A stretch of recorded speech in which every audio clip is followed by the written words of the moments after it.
Respectful of everyone's time. This is the second meeting of the Nature Center Task Force. Welcome and thanks for joining the meeting. Again, my name is Mike Sable. I work for the city of Maplewood, and I am here to be your host and facilitator, and just to make sure that we that you get your questions answered, that we get good, clear information shared out with everybody, and that we have good, robust dialogue. So welcome. I hope everybody had a chance to enjoy themselves over the last couple of weeks. I do want to do a round of introductions similar to how we did before. I'll call out a name and then I'll forecast two people out there. I do this for a couple of reasons. One, I like to hear your voice. And number two, I want to test your audio and make sure that we can hear you clearly. I'm not going to do a formal introduction, but I will say, Marge, you're in the upper left corner of my screen. So you're going to go first, followed by Jim, followed by Audra. So Marge, Jim, and Audra, if you guys can unmute yourselves and get ready. Marge, welcome. Hello. Hi, Marge. Hi, everybody. You're a little quiet, so next time you talk, just remember to project into the microphone and we'll love to hear you. Okay, I'm calling actually in from Colorado, so it's probably the long distance. Well, that sounded much better already, so just don't be afraid to yell at us. Lucky you. Lucky. We have a new grandchild out here. Oh, how wonderful. Yeah, thank you. That's great. Coming back tomorrow, so thank you. Well, drive safe or fly safe, however you travel safely. How about that? Very good, thank you. Jim, then Audra, and then followed by Joe Fox, please. Good evening, Jim here. Hey, Jim, sounding good. Thank you. Audra, then Joe, then Simba. Hi, everyone. Audra here. Hey, Audra, good to hear you. Joe is Simba, then Melinda. Joe Fox here. Hey, Joe, how are you? Very good. Good. You might need to yell a little bit louder next time. Okay. All right, thank you. Simba, Melinda, then Becca, please. Simba here. You sound good. Thank you much. Melinda, Becca, then Candace. Good evening, everybody. This is Melinda. Melinda, sounding good. Thank you. Becca, Candace, and then Liz. Hi, how's everybody doing tonight? Good, thank you. You sound great. Candace, Liz, then Stacy. Hi. Hey, Candace, sounded good. Thank you. Liz, Stacy, and then Joe Sheeran. Hello, everyone. Hi, Liz. Hello, sounding good. And I just lost track. Hi, this is Stacy. Hey, Stacy, thank you. You moved on my screen, so I apologize for that, but you sound good. Joe, then Jan, and then Councilmember Juniman, please. Hey, Joe Sheeran, Communications Manager, just here to listen in. Thanks. Good. Thank you. Jan, and then Councilmember Juniman. Hi, everyone. Jan, you sound good. Thank you. Hello, it's the council member. All right, we're sounding good. All right, everybody sounds good. Your screens look good. So we are ready to go. Appreciate the brief introductions. We did send out kind of a summary of the previous meeting. I'm going to share it on my screen just so folks can have a chance to kind of look at it if you don't remember what it looked like. Does everybody, once I share it, everybody get a chance to kind of look this? I will say that it was deliberately short because a lot of the materials are referenced in either other documents that we handed out or there's links to the video. But is there any sort of information that people had questions about kind of on the summary?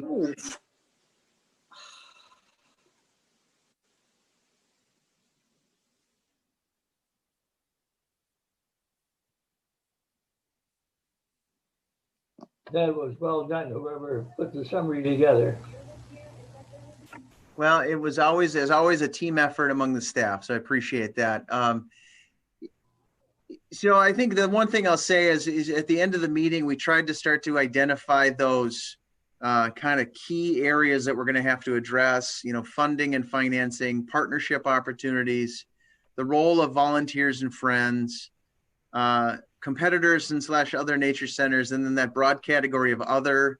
And as I reminded folks, I want you to continue to think about what are the things that we're missing that we need to address. You don't have to have the answer today, but we do kind of have to have an answer by the end of our meetings in November and December. So if you have brainstorm ideas, we're going to get at them tonight. But again, keep thinking about what are those categories of things we need to identify and solve for. And so I will keep reminding that of you periodically. We do also have Martha has joined the call. I want to give you a chance to say hello. We can test your audio and get a chance to hear your voice. Martha, are you there? Yes, I am. Perfect. Sounds really good. I got a question in the chat box that says, what do you mean about competition with other nature centers? I think what I mean by that is there are other nature centers that offer educational resources and access to trails, and we're going to want to know who they are and how they're maybe different from us and what they could do differently. So they're not competitors in the sense that they are, we buy and sell things from them, but they are a place for people to go get access to nature and education. And so it's nice to know who else is in the business of providing the service. And that's what I mean by competitors. The other thing that I wanted to do to kind of go over real quickly is I'm going to share my screen again about kind of the agenda for today. This is going to be, we just sort of did introductions briefly. We did a review of the meeting one, the kind of the summary. And then we wanted to get into a little bit more background information specific to the Nature Center property and the building itself. And this is going to be a chance for Audra as the recreation manager who's responsible for the Nature Center supervision, to kind of go through a little bit of a summary. She will talk for about 15 or 20 minutes. And what I would encourage folks to do is, if you have questions, to either put them in the chat box, wave on your screen, or just kind of gently yell into your microphone so we can hear you. And then we can answer questions as we go. I think Audra's got a lot of in-depth information regarding the sort of the history of the Nature Center. And I also want to point out, we did send out this same document ahead of time. So if you've had a chance to read it, good, I appreciate that. I'm going to stop sharing my screen. I'm going to turn it over to Audra for a little bit of welcome, and then I'll try to monitor the screen to make sure that we're getting questions answered as they come up. So Audra, I'm going to mute and turn it to you. Okay. And when you want me to go to the slideshow, you just tell me, okay? Sure. I mean, it's up to you if you want to put the first picture of the Nature Center up, but I thought I would give a little background of the Nature Center briefly, and then just talk about why we pursued creating the master plan. And most of you, I'm assuming, maybe know this, but I just wanted to kind of go over some background on the Nature Center itself. The Maplewood Nature Center is centrally located in Maplewood on East 7th Street, west of Century Avenue. And this 40-acre preserve has 4 entrances, with the main entrance off of 7th Street. The locations of the 3 neighborhood entrances are scattered throughout the property. And this site, which operates as an outdoor learning laboratory, includes 1.5 miles of trails, a 600-foot floating boardwalk, and floating boardwalks are rather unusual, I've come to learn, and 21 acres of wetland, and 18 acres of woodland, observation decks, demonstration gardens, and a picnic area with a natural play yard. So that's kind of an overview, and you can see some of that play yard just to the right of the picture on the screen there. And what I wanted to get into was kind of why we felt the need to do a master plan. And the Nature Center was built in 1978 and had served the community for 40 years. And Nature Center programming has evolved as the needs of the community has changed. Environmental, technological, and sociological changes have happened. And the staff really felt that we needed to get a handle on what the next 20-year plan and vision would be for the Nature Center. And it was also called out in our Parks and Recreation Systems Master Plan, as well as the 2040 Comprehensive Plan recommendations to create the master plan to guide future investments over the next 20 years. So we went to the City Council in July of 2018, and with their approval and blessing, we started the master planning process. And some of the engagement and the things that happened during that process were December of 2018 was our first of 2 stakeholder group meetings. In February of 2019, we put out an online survey that also had hard copies at the Nature Center. It was promoted on social media, on the website, and there were hard copies at City Hall and other places at the Nature Center itself to get as much feedback as we could. There was a peer group meeting of area nature center directors and a stakeholder group of visioning to do visioning for the nature center plan. We also had a discussion with the Parks and Rec Commission. And then in March of 2019, there was a city council workshop just to kind of gauge where we were at with the plan and what we were looking to do.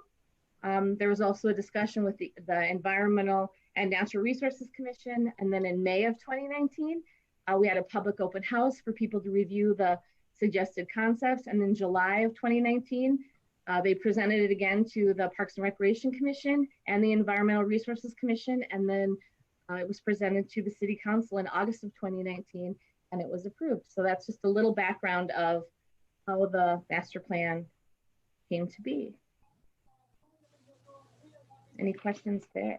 And if Yeah, not, so I'll stop there. Does anybody have any questions for clarifying a little bit of the background, the history part before we jump into the document?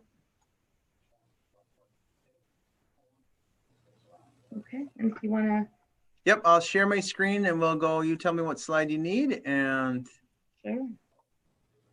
You can just go to the first one with the MNC support city programs. I think that's a good way Gotcha. to start. Yeah. And one thing that the master plan called out was that, you know, in addition to doing programming and activities at the Nature Center staff also supported citywide programs and initiatives. So some of those things were listed here. That was coordinating the Edgerton Community Garden, the city helping with the citywide buckthorn program, our Maplewood rainwater garden projects. There's a publication called The Seasons that's put into the Maplewood Living 4 times a year, and staff helped create content for that. They helped facilitate the city's green team, assisted with the city's tree program, and helped with the Green Step City support. And they also provided educational support for some of our environmental ordinances like trash, recycling, organics, energy policies, tree disease management, and many more that you can see there on the screen. So they were instrumental in those projects as well, and helping with the noxious weed early detection monitoring program. So if you would like to go to the next slide, be great.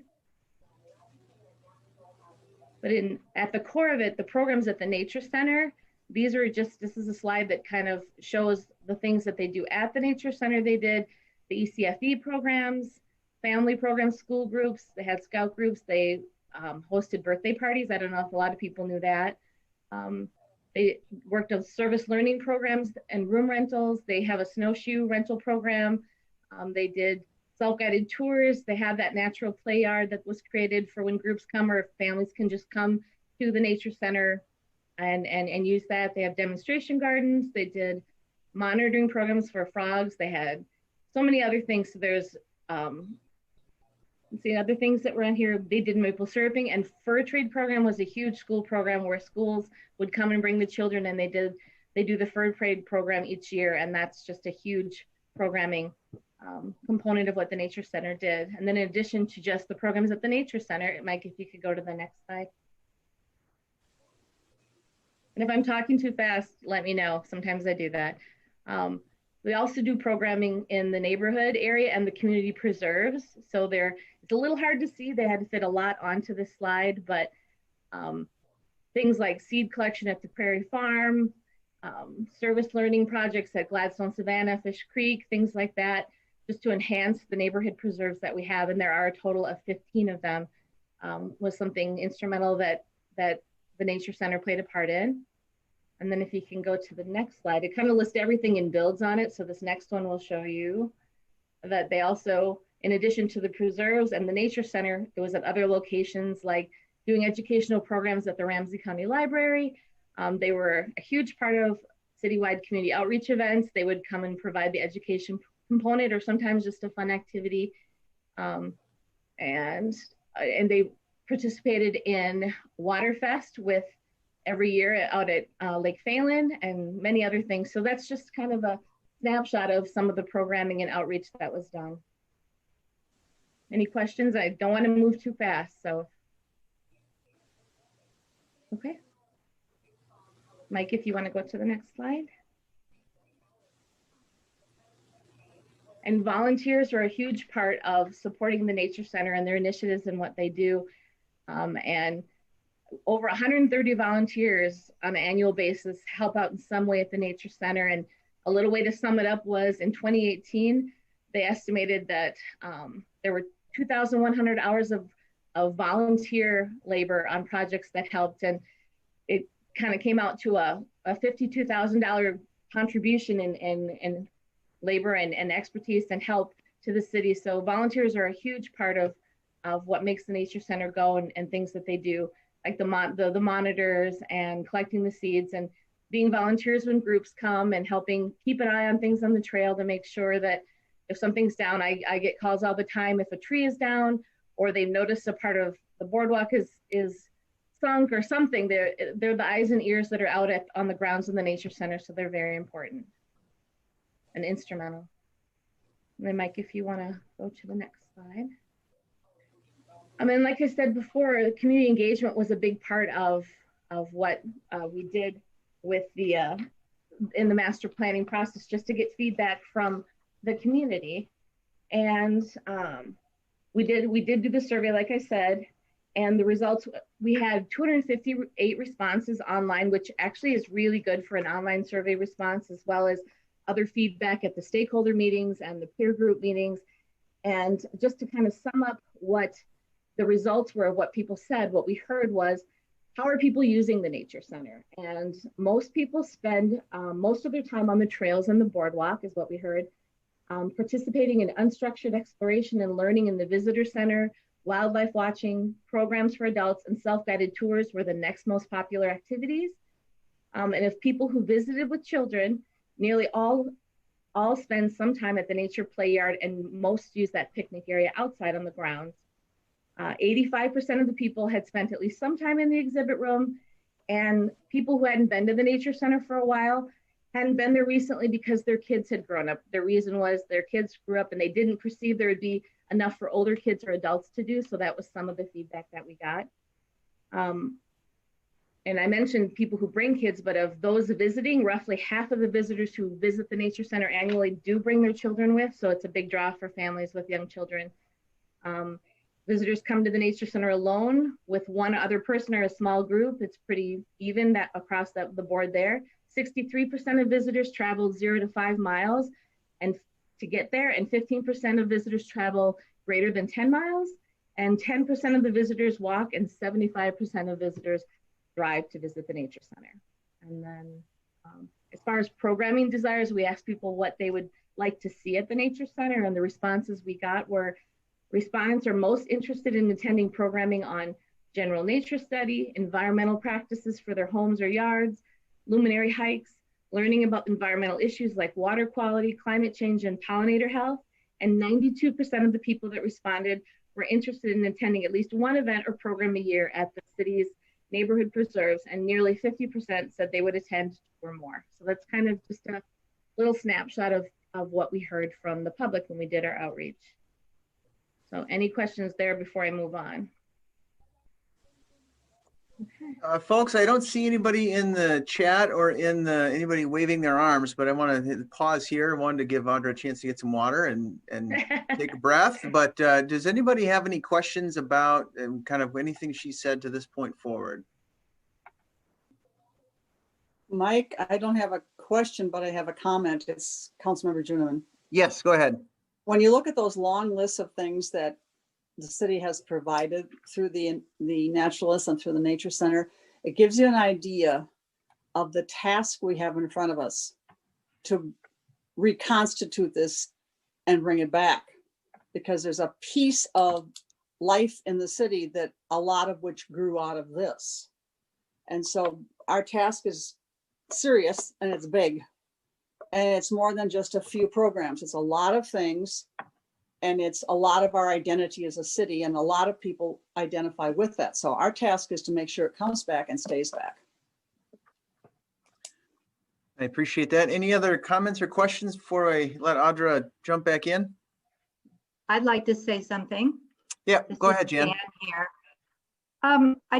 Thanks, Audra. That's a really good overview. I just wanted to clarify about service learning.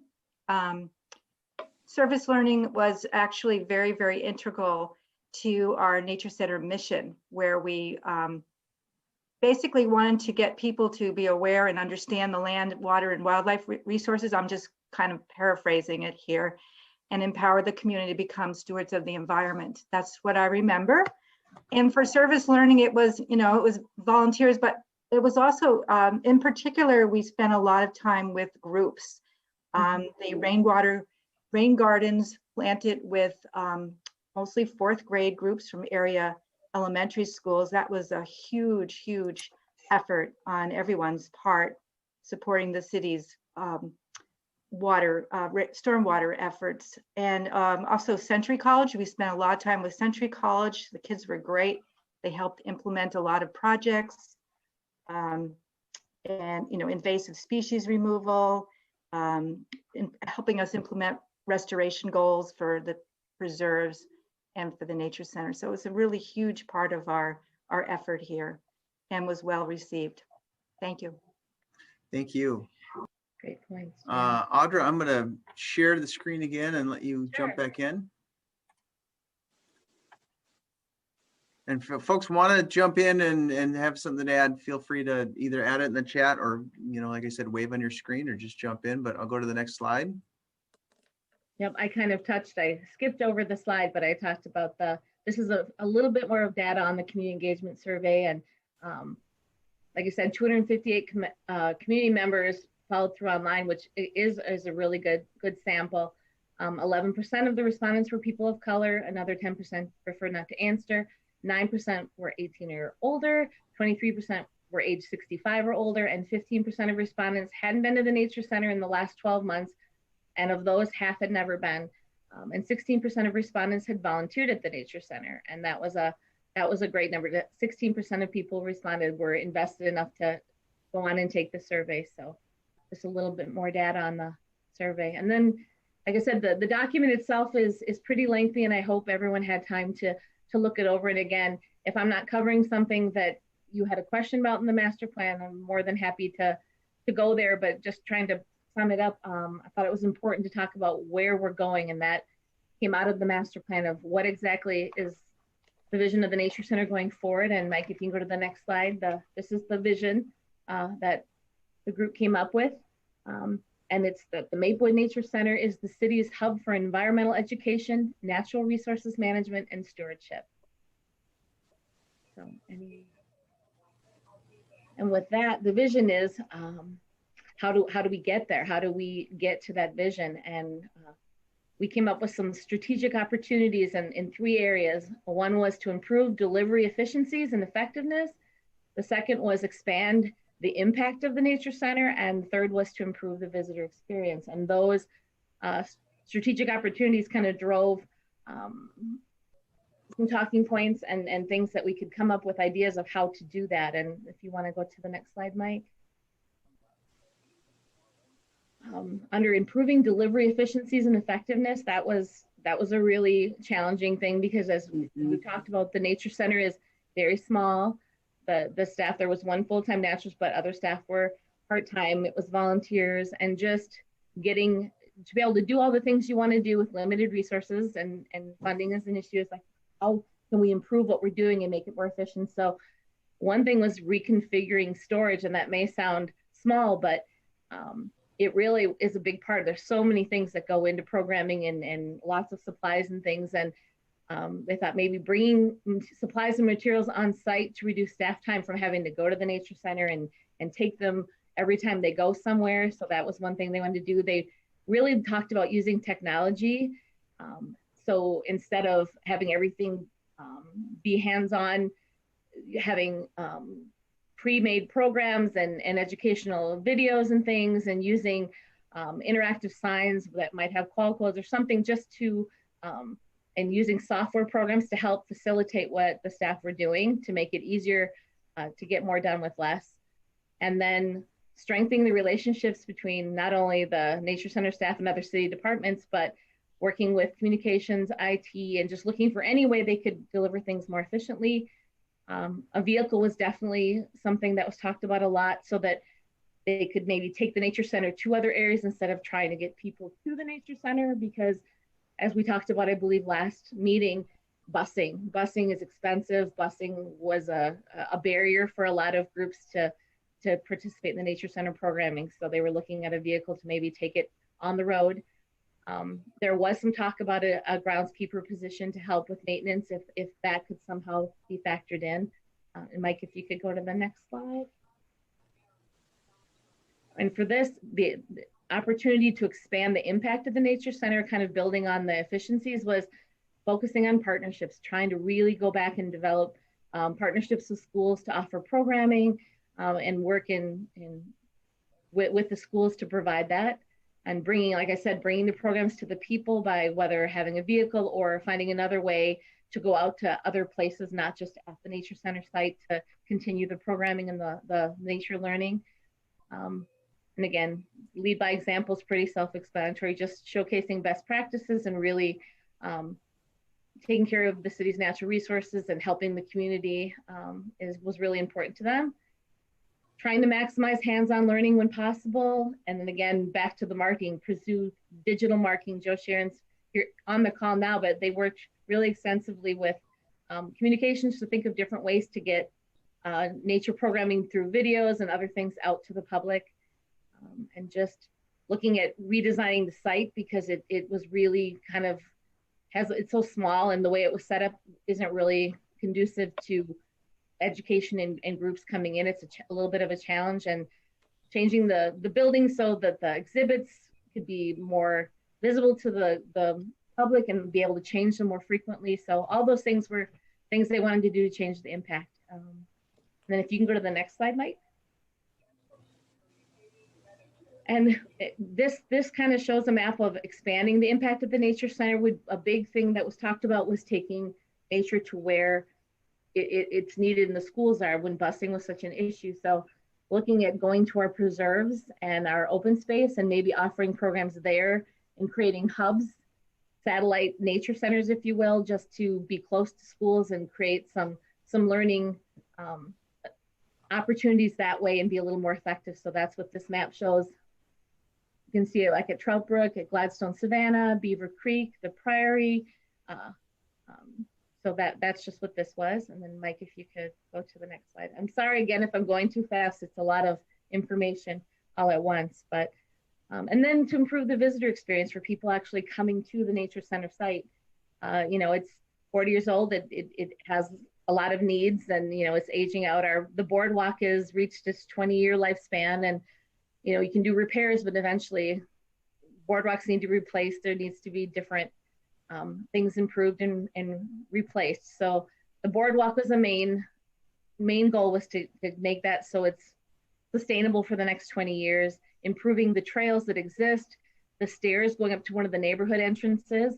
And I can come back to that later, but we are actually, Melinda had mentioned that last meeting, that the city has invested and committed to doing some of those repairs to the boardwalk, to the observation decks, to the stairs and the bridges. And we're right in the middle of getting quotes for those now to see what's possible to get moving on repairing those things so that the outside experience at the Nature Center is improved and is available to people, especially now during this time of COVID when it's so important to be outside. So bringing the Nature Center entry into ADA compliance, that's something that needed to be done. Adding a bird blind, replacing the trail entry gate with something more welcoming, expanding and improving the nature play yard because it was so popular, and then just improving community connections with upgraded signs and maybe some interpretive signage and things to make it more welcoming and more inviting to the people who come to the site. Mike, if you would want to go to the next slide. Before I go on, are there any questions?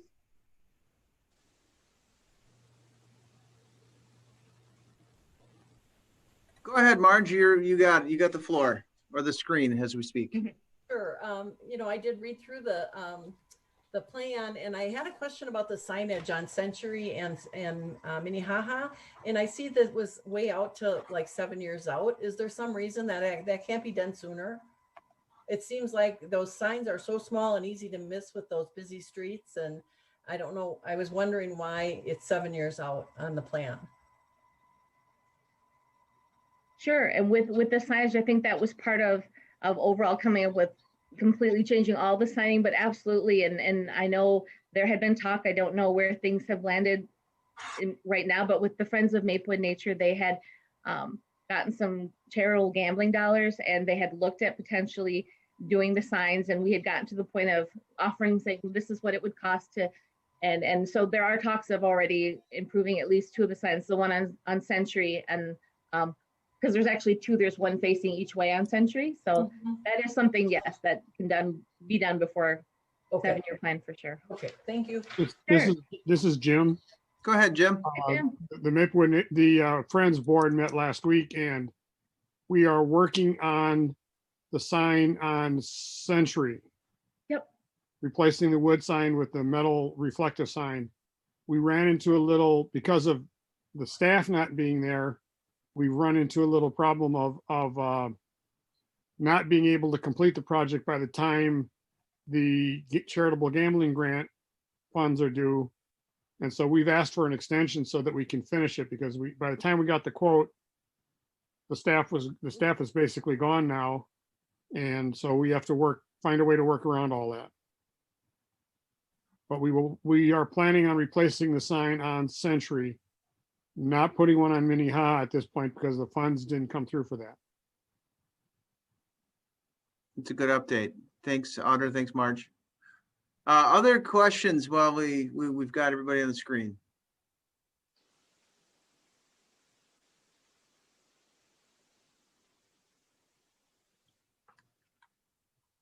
In this case, silence is good. I'm going to go back to sharing and let Audra finish. Sure. Did you talk about exploring media technology and updating exhibits? We did. We touched on it, but we can a little bit more to that was just trying to have digital displays. You know, we've had the more traditional ones like there with the taxidermy and other displays, but upgrading to digital displays makes it easier for transitions, and you can change them more often once the infrastructure would be in place to be able to change them out a little bit easier, and they wouldn't take up quite as much room because again, the Nature Center is pretty tight on space the way it is. And so that was something they really looked at doing. And even putting out like some interpretive signs and interactive signs along the trail and putting up trail cams and things like that to enhance the experience. So that was the goal there.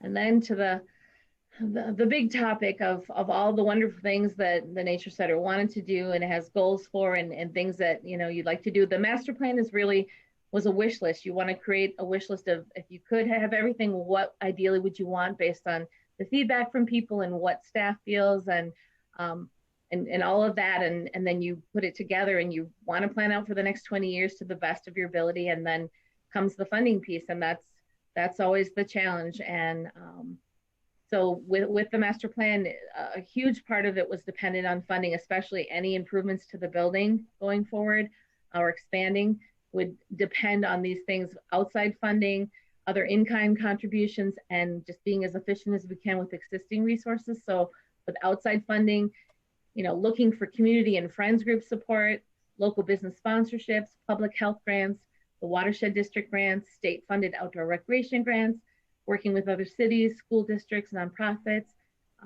DNR programs, service learning volunteers is the in-kind, which we have and we'd always be looking to do, working with the school districts and nonprofits there. And then as far as being efficient with existing resources, just utilizing existing city contracts and services.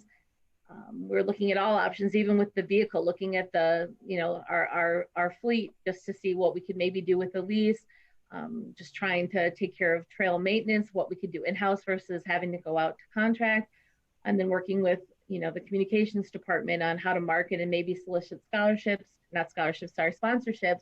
and funding to support some of these initiatives. And then even working with the Sentence to Serve crews to get some work done. Those are all options we'd look at. And that's kind of what we've talked about with this group is, you know, we outlined that in the master plan, and that's kind of where we're at now is how do we do some of those things? How could we do it so we could move forward with some of the important things that the Nature Center wanted to accomplish? And that's kind of where we're at for tonight. So thank you. And again, I hope I didn't go too fast, and any questions or things you want to discuss, I'm very open. With that, I'll turn it back to you, Mike. Well, this is Jim, and I'm going to make a comment that I don't think it's going to go over very well, but after looking at this master plan and the fact that that there's no funding for the Nature Center any longer, what the Nature Center offered and what it offers to the community and the city, I think $270,000 or $275,000 of taxpayers' money was well worth it. The fact that we aren't doing that really irks the heck out of me. And others I know of.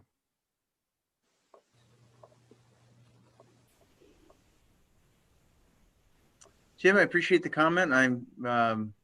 Thank you for sharing that. Others who have either questions on the presentation or want to make other kinds of comments?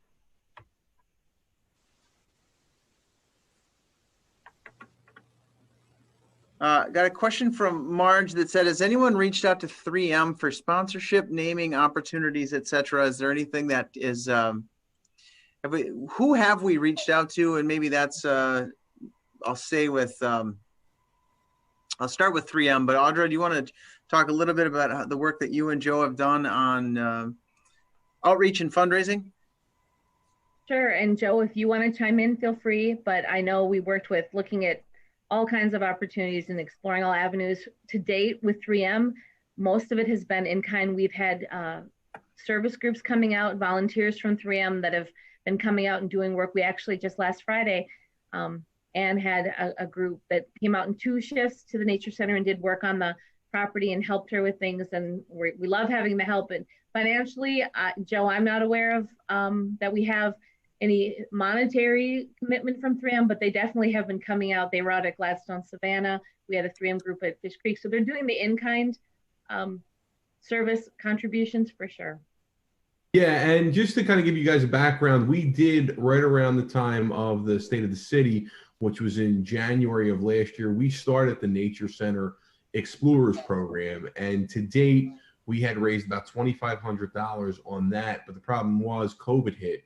And we felt that at that point, it was probably not the best idea as people were losing their jobs to kind of continue to solicit funding, especially because the students who were coming to the program were out of school and they were distance learning. We were actually in the process of creating that sort of program. We had reached out to Joe's camping store, which had given us set aside a significant amount of snowshoes for us. They did sell them to us, but what was good about it is because we had reached out to them, they were able to give us a large amount of shoes from their stock that had we not called and reached out, they wouldn't have been able to do sort of the same shoe there. So unfortunately, because COVID hit and sort of a lot of the plans were on hold, some of those named sponsorships we were never able to pursue or go after. In fact, I'm in a position now where a lot of our city sponsors, because we didn't hold events through the summer, we have to figure out either ways to reimburse them for services that we didn't render, or ways to give them a discount on next year's services. So a lot of that had to do with COVID. I honestly think reaching out there and again, because of some of the conversations we had with both the Nature Center and with the Park and Rec staff, Emily and some of the staff there had done an excellent job at getting some grants, which was amazing. But so that's kind of where we were. Unfortunately, a lot of the folks out there want to see new programming. They want to see some new initiative. They want to be able to point to their donors or their board members for something new and flashy and shiny. So it's been really tough trying to break through on that. There was one group, this is Joe. Go ahead, Joe. That they did more volunteer work there, maybe between, the last from 80 to the turn of the century, where there's 3 Lions clubs that at one time was planting a lot of trees and did a lot of volunteer work at the Nature Center.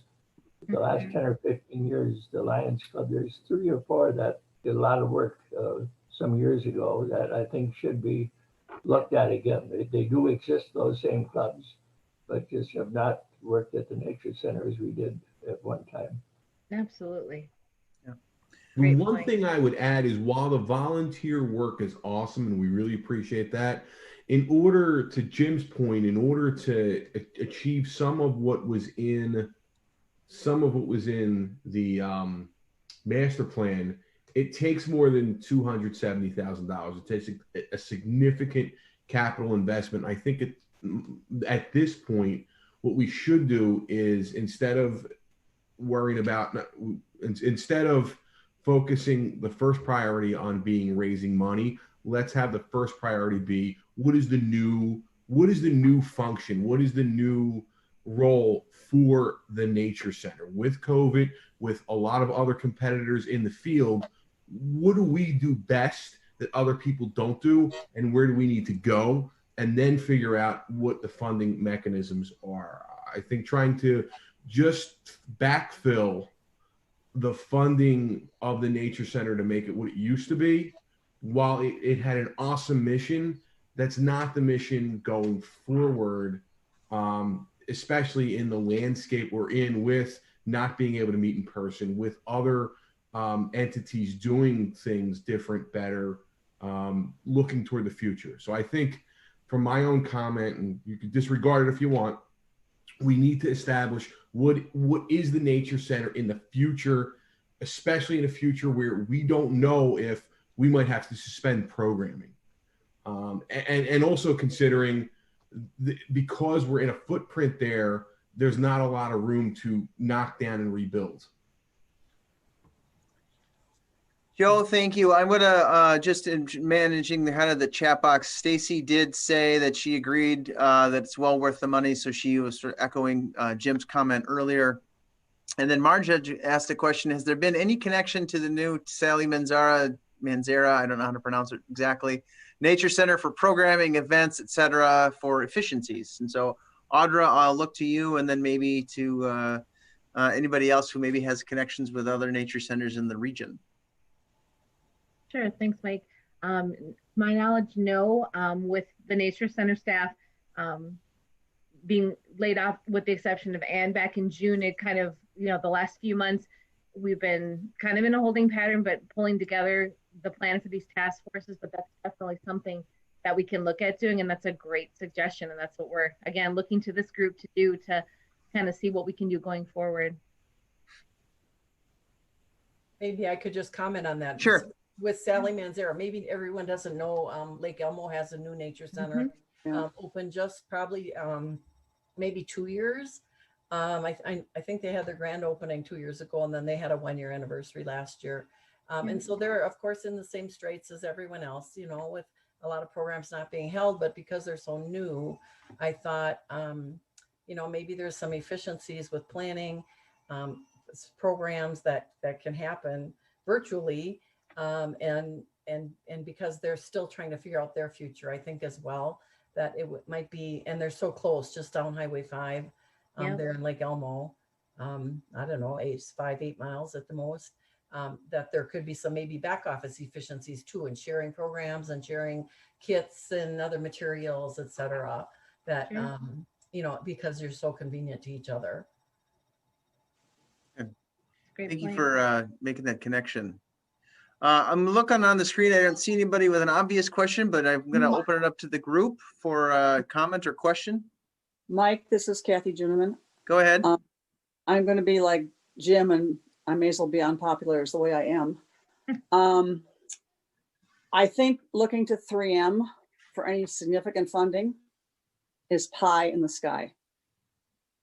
I believe that those service projects that were done by employees, those are employees who are self-motivated and who so appreciated the nature center where it is. But I would bet you a fair amount of money that if you go knocking on the door for any kind of major funding from 3M, they will slam it in your face. I just believe that's where they are right now. Hometown to them is not what it used to be. And I think they feel like at this point in time, there's so many people that are going to knock on their doors. And I'm not sure why we're this way, but we've always had the issue that, first of all, it took them, let me see, they came in 1957, and it took until I believe 1999, or maybe it was after that, before we got them to say that their hometown was Maplewood and not St. Paul, Minnesota. So they had an identity crisis that I think we finally cracked. But my point is, I'm not sure how far we can get. Doesn't say we shouldn't try. I'm just saying, let's not put that out there as the biggest goal and it'll get us where we want to go, because I don't believe that will happen.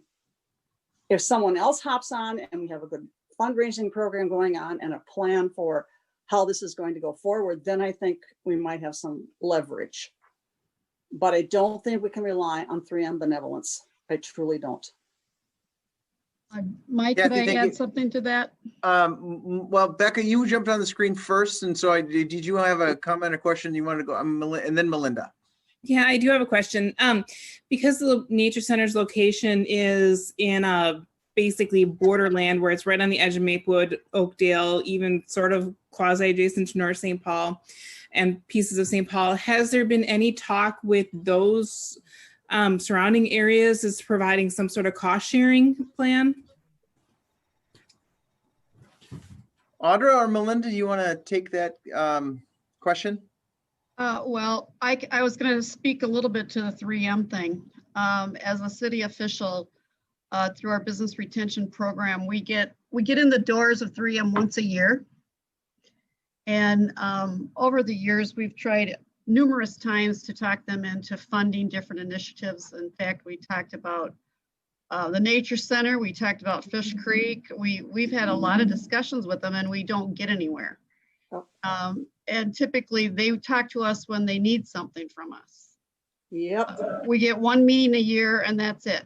And it's really difficult for them to even let us into the room with the right people. One year, the community development director and I and the mayor got in a room with the people who give out the funding for arts and different things. And they just said that they weren't doing anything that met our needs. And it was a colossal waste of time. And I'm really glad they're in our city and they provide a lot of benefit to our community. But in terms of trying to get them to partner on something like this, we couldn't get any traction with that. Gotcha. With regard to have we reached out to other cities, we have over other, I think over the years we've partnered with our school districts most. We've had conversations with other communities. Oakdale has their own nature center. And frankly, I think what's missing a lot in our discussion is that cities are in trouble. We're in a pandemic. We're in an economic recession. We have 9% unemployment in Maplewood. It's really a hard time to go out with your hand held out. It's just, it's really difficult. And every city might be a little bit different, but we're doing our best to provide the basic services to our residents right now. So I think it's just a little hard to try to talk to other communities about partnerships unless they're really cost shared and they are fee-based for what you want. And I will also say that we've been challenging. I've been challenging the Nature Center staff for a couple of years to look more at fundraising, and I think we're starting to gain a little traction on that. But now with our current environment, where very few of these nature centers are even open, and with schools challenged still by COVID, it's a little difficult to get traction on that. So with that, I'll stop talking, but I just wanted to say a couple things about our relationship with 3M and that we have been trying, but really didn't get anywhere. Mike, if I could add to what Melinda said just about partnerships, Rebecca. Yeah, can you lean in a little bit, Audra? Sure, Just sorry.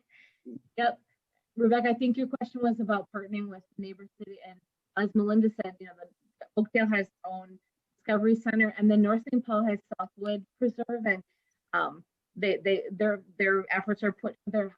I think we could do some partnering with them, like on programming and doing joint things to kind of spread things around. But as far as monetary, contributions, again, like what Melinda said, with cities being so tight and everyone's struggling, I don't see that as a funding source. It would be more in-kind contribution, which is something we could look into of how all of us could do things together and maybe pool resources, that would be a.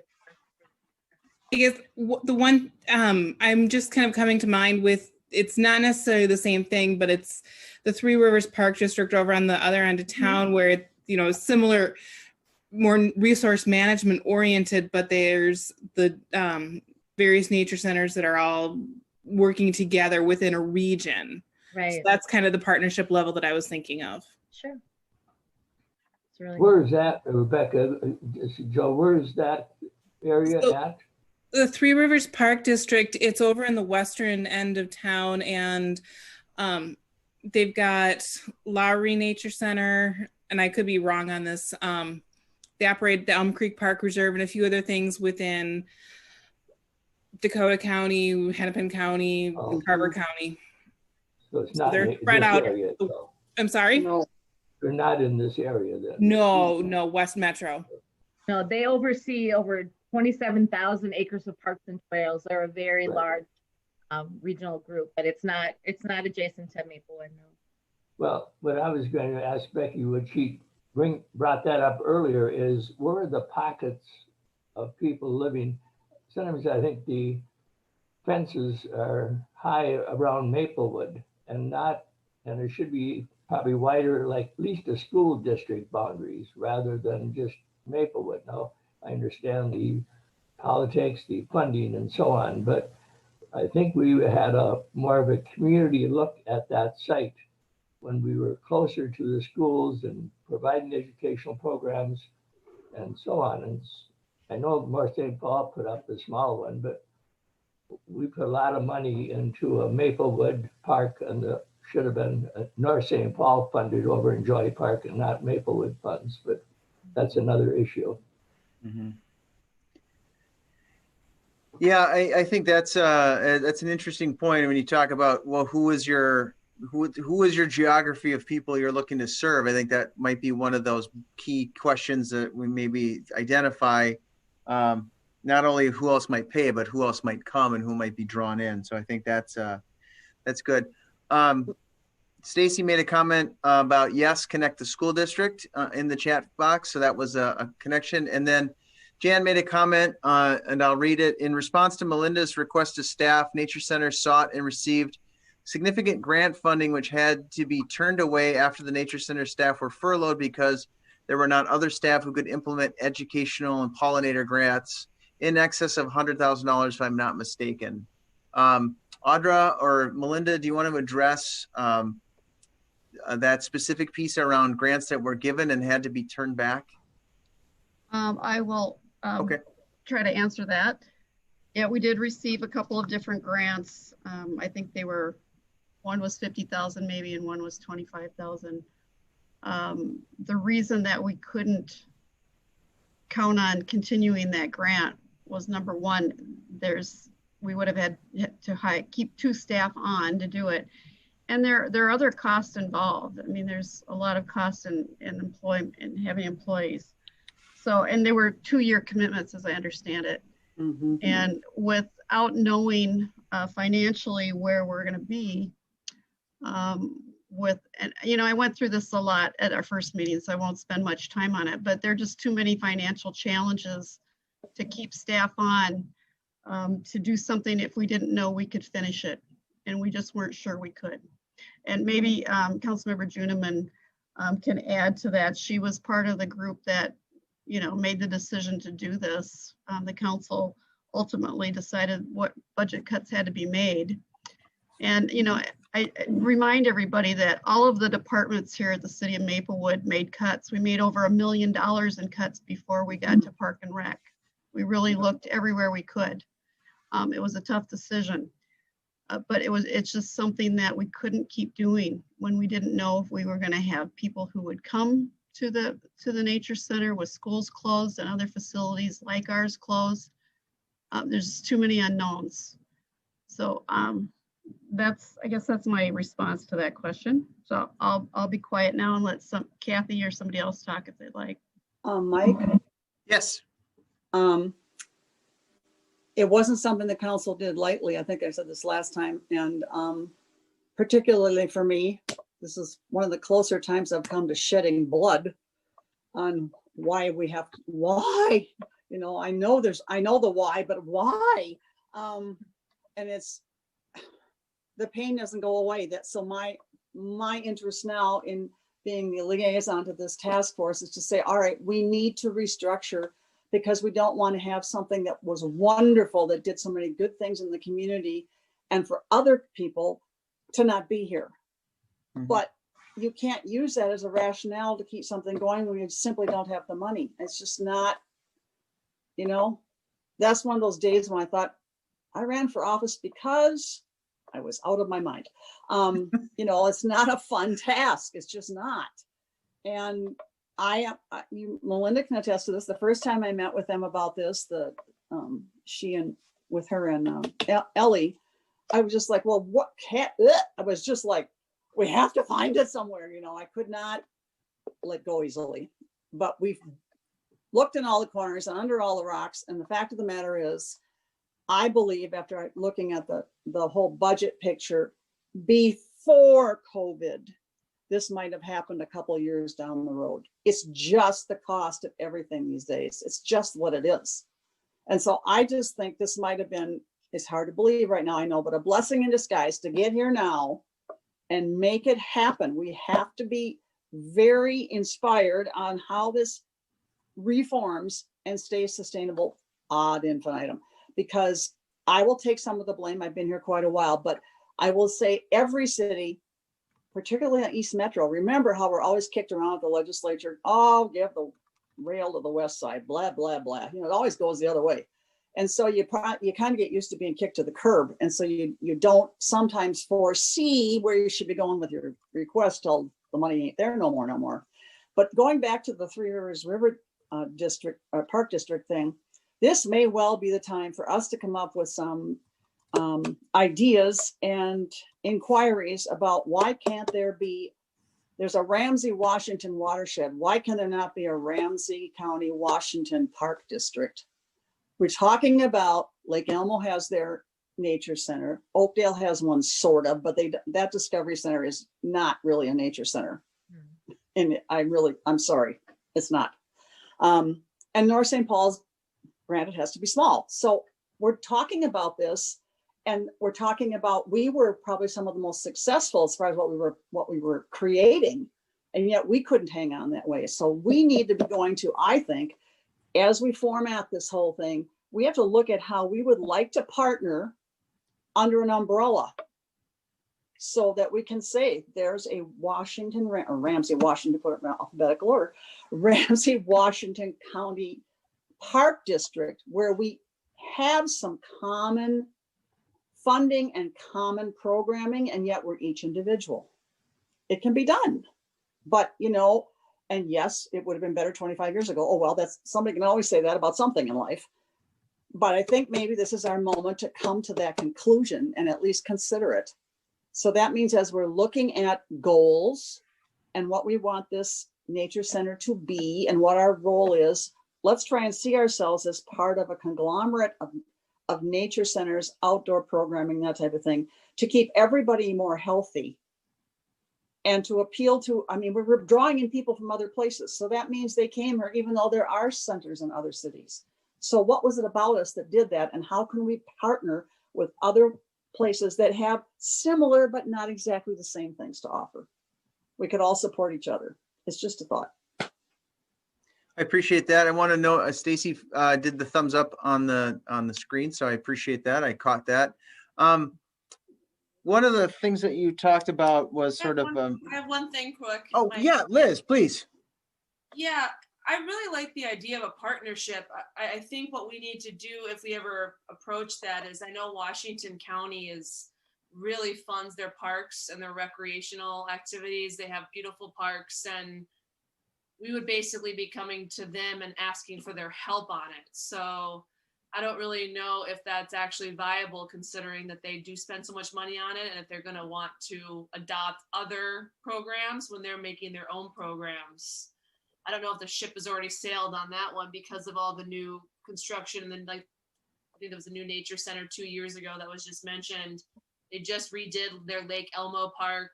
And a lot of those other major funding that they're going. We go to Washington parks all the time because they're beautiful.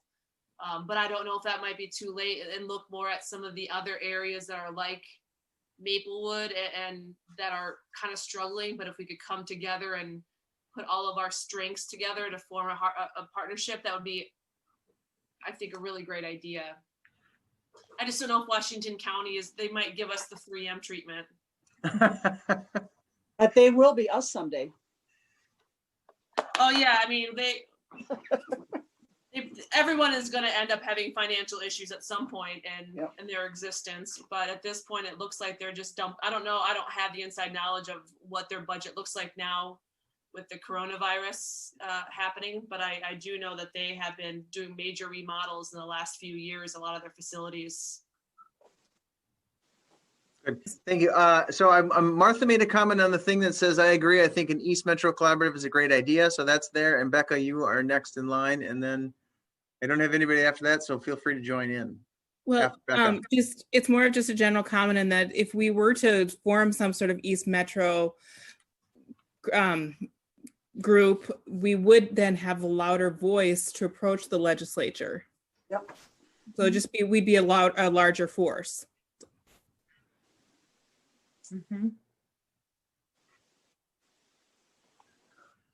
And perhaps North St. Paul and Oakdale would be more willing at this point than we have seen in the past, simply because they're more aged also, and neither one of their centers is as nature friendly as ours was or is. So it might be a time to be looking at that with a new renewed enthusiasm, shall we say. Liz, you're muted, so I can see you moving your lips, but I can't hear you. And I think you're saying something, and I want to make sure I catch it. Sorry. No, it's good. I don't have I can't see on my screen that it like crosses me off.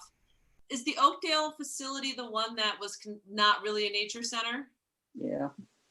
So, I mean, and then North St. Paul has all the beautiful woods. I mean, everyone has something different, and kind of coming together and bringing them all together would give our, people who live in Maplewood a lot more opportunities as well. Because I love the woods in the North St. Paul area.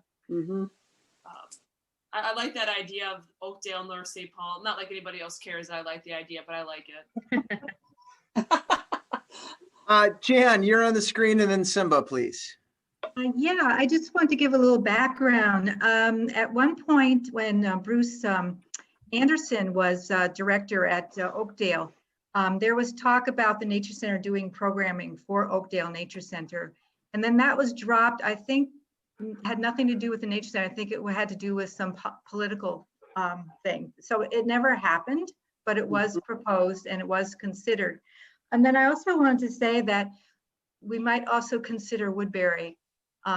Woodbury does not have a nature center, and their schools come out, their high school has their service day at the nature center every year. And of course, obviously parents and families come out often from Woodbury. So that might be one to consider. Thank you for that. Simba, and then it's open still. I'll after Beth. Okay, Joe, I got you next then. Simba, go ahead. This is pretty out there, but yeah, this is a little out there. Minneapolis, the park is set up as its own self-taxing district for fundraising, and perhaps trying to form a collaborative that would have that same kind of taxing authority would lead to something that's more sustainable for the entire region. Yeah, as a self-professed government nerd, I think structure matters. When you have legal authority, you have more options. And so I'm not a lawyer, but I understand the power of structure. And so I'm going to add I've heard it twice now, so I'm going to add a group of either legislative influence and or local authority influence is kind of a legislative category of either forming its own entity or advocating at the legislature with more partners. There seems to be a bucket that sort of has emerged. And so I'll write that and include it at the notes for next time. I appreciate that. And then Joe, you were next. Go ahead. Yes, somebody mentioned watershed districts before. And I think that is another group that is concerned about education. They have their own taxing authority. I think if they saw their need of education like ours and others, most of our city is in the Ramsey-Washington watershed district. It does not include that much of Washington and probably not all of Maplewood either. Not sure that further tip up there. But anyway, they, I think, have some of the same goals in education. Sure, they have a lot of construction, and their purpose of existence is a lot more. But you know, they came to surface fast when we did the rainwater gardens education. I think they have an education component in their budgeting process, and they have their separate taxing authority if we can sell them on a need of our support. Mike, if I could. Sure, Audra, and then I'll read some comments. I was gonna say, to speak to Joe's point, the watershed they've been great partners on projects up till with the Wakefield Park improvements, so many other things, and they were actually partners with us in the grants that were mentioned earlier. So, and they've made it very clear that they're willing and eager to partner with us again if we move forward in how we do. So they will definitely be a resource that we would look to for sure. Mike? Yeah, Kathy, go ahead. It's just one other thing. Little Canada, we border, and they have a lovely park over there, but they don't have a nature center.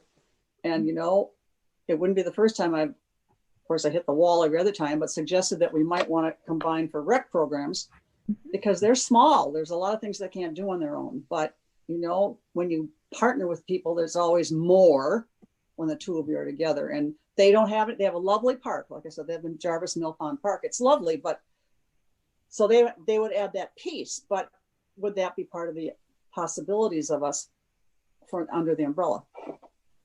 Thanks. Just for the benefit of everybody in the group, so we do actually have a recreation and park task force trying to wrestle with how do we handle youth programming and adult programming and rec programming in general. And Little Canada came up as a topic of conversation at that meeting. So there's sort of a lot of people saying the same thing. So it's a good reminder that there's a lot of things coming together. I'm going to make a comment. Martha included in the chat box that the idea of mobile programming would work well with a collaborative as well. More programming could be provided by a smaller group more efficiently. And then Candace mentioned that she would love to have Woodbury money involved, and the Nature Center is so close to Woodbury. So I want to get those comments out there. I want to go back to Audra's presentation really quickly. What are the specific parts of the master plan that you think are important and need to be carried forward in our new global pandemic post-COVID environment? What are the things that were important in that document or in that presentation that you think we need to actually make sure that we hold on to and carry forward? And so I'm going to put that question out there for folks. And Marge is bringing her notes, so I think you actually have it. I saw that. So if you're ready, you can go first. Martha said outdoor space. So that piece about it being good outdoor space is really important. So I'm going to make note of that. And then Marge, it's up to you. Yeah. So definitely agree. Outdoor space, anything to do with the trails, where people are coming and getting outside. One suggestion was to install a counting device at the entrances. I don't know if that's technically feasible, but you know, that would give us more data about how many people, because I think that was kind of missing out of here, was how many people are using the trails and parks. And I'm betting that number is even higher than normal. So if there's any way to actually do a count on the trails, that's my 2 cents. I did have one question about this, and maybe on page 17, I don't understand what system wayfinding means. Does that have anything to do with the outside trails? Audra, what is system wayfinding? Sure.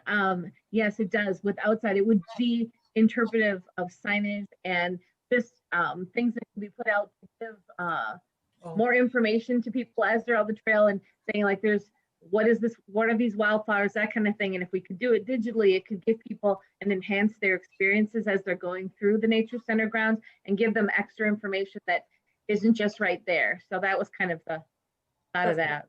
So then, perfect. So then, that's kind of what I thought, but just so more background information. I am on the tree board for Oakdale, and we're putting in a tree trek. Okay. So it's and it's fairly inexpensive. I think the Lions in Oakdale are paying for the whole thing, and then the city staff are installing these tree identifiers with a QR code on there. Yep. So yeah, so you can That's take great. a track, you can walk through that trail, and it doesn't have to just be trees. Right. It could be plants, whatever material. And anyway, so I'm on that team working on the tree trek to install out at Oakdale Park and at the Discovery Center there. Okay. But I just think that would be a really nice way to enhance and draw people into those your existing trails. Absolutely. Pretty inexpensive. I want to say we have like 50 or 60 trees, and it's about $1,300 Wow. to do it. So maybe the friends could help with some funding, and we could get some kind of a something to draw people in. Absolutely. Okay, thank you. That's me. Good, thanks, Marge. Martha did mention that mobile programming for community education was an important part of the master plan that she wanted to be carried forward. And Simba said the maintenance of the nature infrastructure and as many nature educational opportunities as possible. And so I have maybe a clarifying question. When you say maintenance of the nature infrastructure, are you talking about the trails and the boardwalk and the sort of the grounds, or are you talking about the building and the other things? Just for clarity. Good. I am talking about the grounds, the trails, and the plant communities, not letting those lapse, keeping up the maintenance of those. They're hard to undo, those degradations. Thank you for the clarification. Opening up to anybody else who wants to sort of share comments about what should come forward. Jim, you unmuted. I think you're next. Yeah, to Marge's comment, the Friends group has in the past with staff talked about putting QR codes along the trail. One thing we found was there were dead spots in the area where nobody was getting a signal with their smartphones.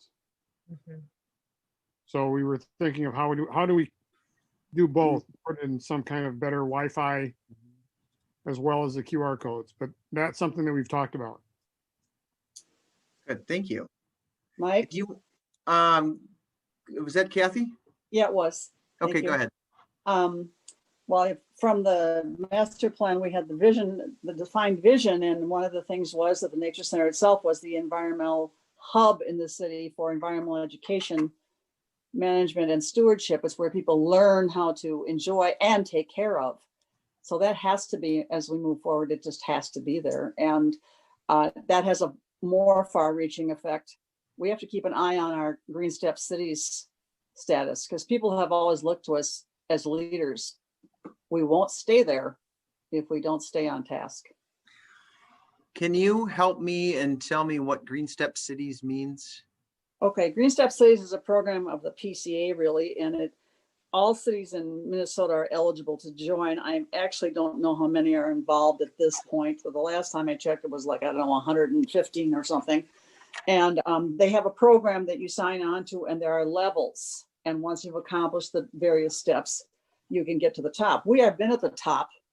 They only have 5 steps at this point, but I think we're 5C, as I call it, because this is the 3rd year in a row, but we are doing more, doing more all the time. Now it has a lot to do with metrics, finding out what kind of greenhouse gases we were lowering, how you go about in your city, keeping track of those things. We had measurements of our oh, for heaven's sakes, renewable energy sources on the parking lot there by City Hall and on top of the community center. It was all the kinds of things you are doing, and how are you helping the environment? How are you moving forward and also keeping track so you know what else you need to do. And as of this past year, we were still on top. We were one of 6 cities.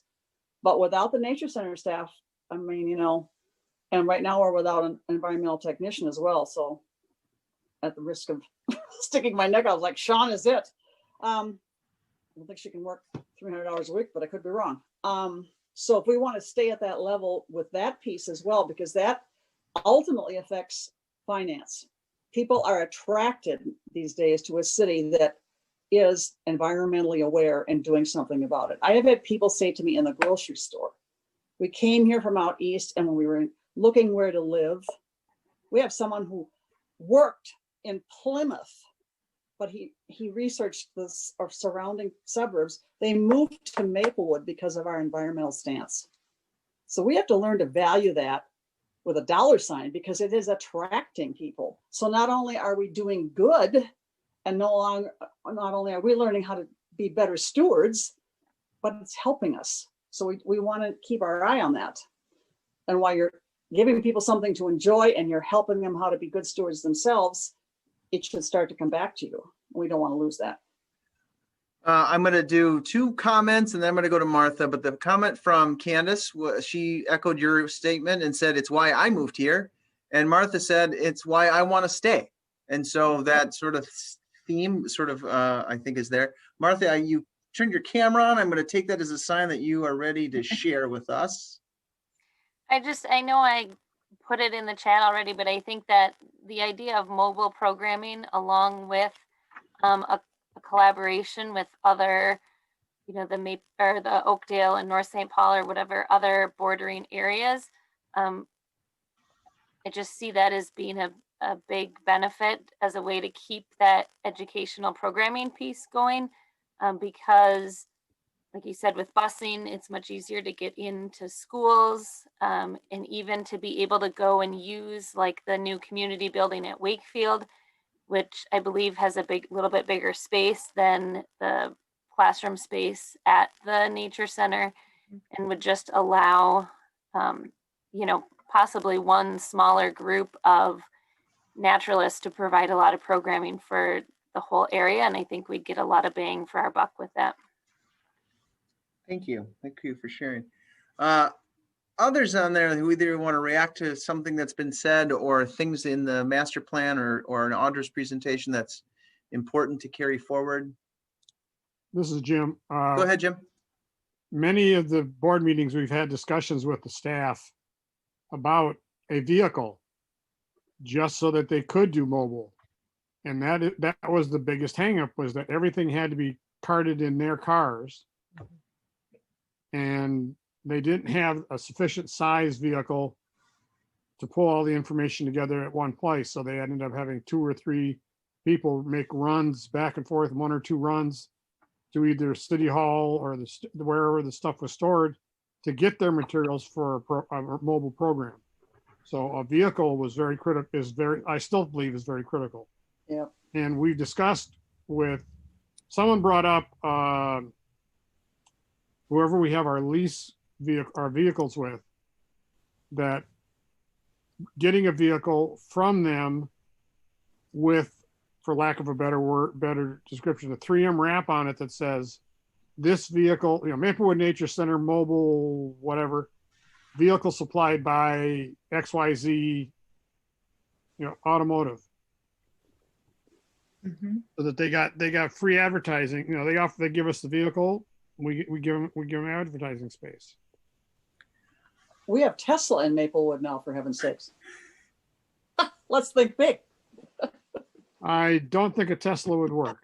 No, I know. I will tell you, this is the 2nd or 3rd time Tesla has come up. One of them was in the ENR meeting, and one of the ENR commissioners says she has a connection with Tesla. So that was Molly Miller. Mm-hmm. Yeah. What I would say is, what are our goals? What are our outcomes? What do we want? And will Tesla fit into that? I'll just point out, Martha said there are a lot of dealerships in Maplewood. Maybe there's a way to partner with one of them. I don't know if you were thinking of Tesla. Their storage capacity might be limited in some of the vehicles, but that's a problem we can solve later. Candace, you popped up on my screen. I don't know if it was just because you wanted to say hi or if you wanted to offer something outside of the chat box. And I want to make sure that you get a chance if you're interested. You showed up on my screen. No, sometimes I turn off the video when the dog starts being crazy in the background. But yeah, no, Molly, she had mentioned it at an E&R meeting a couple months ago, and I've sent her an email asking her to forward her contact information for that. So I appreciate that. We'll figure, contact them, ask them. Great, thank you. Anyone else? Real quick, I want to reach out to Audra. You were a key staff person in the creation of the Nature Center Master Plan and did all the work and wrote the council packet item, and probably have forgotten more about it than anybody else knows. What do you think is really a critical piece from the staff perspective that you want to make sure we don't lose as a task force and as an enterprise? And maybe I didn't tell you I was going to ask that question. No. So maybe I'll just share. I mean, I know you're ready. Sure. Well, as other people have said before this, just maintaining the integrity of the site for keeping, I think it was Simba that had maybe mentioned it, that, there's so much work has gone in to create the natural areas and cultivate natural flower beds and native species and that kind of thing, and taking care of the invasive species and trying to keep it as pristine as they can. And I think that's really important to maintain that if at all possible. And that, I think, would involve all the wonderful volunteers, the Friends of Maplewood, and the other volunteers that are so integral to the functioning and the success of the Nature Center over the years, and just maintaining the volunteers that would be willing to come out and not lose that vital part of what we offer. And then just the grounds, keeping the trails up, making sure the boardwalk is still there, because it's such a treasured thing in Maplewood, and so many people use that space, and especially now more than ever in this time of COVID, where getting outdoors is so important. Just making sure that that is maintained, so it's still a wonderful place for people to go and visit and enjoy and learn about nature. So I think those would be the key things. It's kind of large, big picture, but I think those are essentially the really important things. And then just the education piece, just making sure that somehow we're getting the word out to educate the community and all of our different populations and our emerging demographics are changing, and make sure that we can still foster that appreciation of nature and the environment and keeping that going forward. Because as Kathy said, that's such a huge part of Maplewood's identity and what we have considered important. So I don't know, Kathy, if you have anything to add to that, but those are my takeaways. Oh, that was well said. Thank you. The only other piece I think we need to hang on to and remember about is not only the popularity, but the visibility of community gardens and the huge role they play in a lot of our residents' lives. Yeah. Just a question, who is responsible for the community garden now, like at Edgerton? Well, currently we are in the process of advertising for a new natural resources coordinator, but in the meantime, it is myself, and I'm up to date, and we'll be closing down the garden in the next couple of weeks here, and keeping that going. It's not going anywhere. We'll be shutting down now for the season, but the Edgerton Community Garden will be alive and well and open and ready to go next year again. So if you were worried about that, it's not going away. So I just want to reassure you that it's there. And once our natural resource coordinator is on, they would be taking a more active role in overseeing and managing the garden going forward, but I'm involved as well. Thank you. Sure. So this is Mike, and I do work in HR for the city. And one of the things that I want to point out is there is a job posting for a natural resources coordinator for the city of Maplewood. So if you know of really smart, gifted, talented people who want to come work here, you could encourage them to apply. They will work very closely. They'll actually work for Audra, and so they'll be an integral part of this. So that's my one plug for employment for the city of Maplewood. If you know anybody who's interested, please apply or reach out to Audra if you have any questions, or certainly you can reach out to me. I appreciate the conversation to this point. I've got a lot of, I think, notes that I'll be able to read and to summarize, but I guess the last sort of question in the last half hour that I have here is, what's something that you learned today, or that you somebody else has said that you want to think about more, or you want to get some more information on, or interested in digging a little deeper into something that happened today, something that you want to explore just even mentally, or just maybe it's a visit you want to take somewhere else. And so if I can ask somebody to say, what's one thing that you learned or want to dig more on, and I'll open it up to the group. Marge, you were first. Marge, Martha, Candace. That was perfect.